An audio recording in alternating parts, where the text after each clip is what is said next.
أكلمكم بقى بالصوت الشتوي. مش معناها إنه دكتور نهلة قالت الدواء الفلاني أبقى أخده.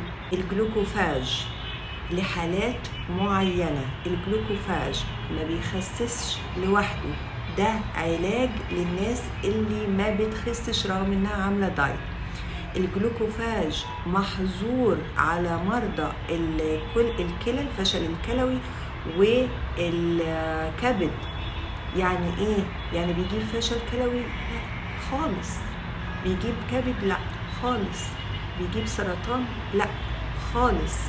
تمام. الرسائل والدراسات اللي اتعملت عليه بتثبت امانه. طب بتثبت خطورته في بعض الحالات؟ طب انا قريت البامفلت لقيت انه خطر خطر خطر، بس اقرا السطر اللي بيقولك تحت اشراف الطبيب، عرف طبيبك.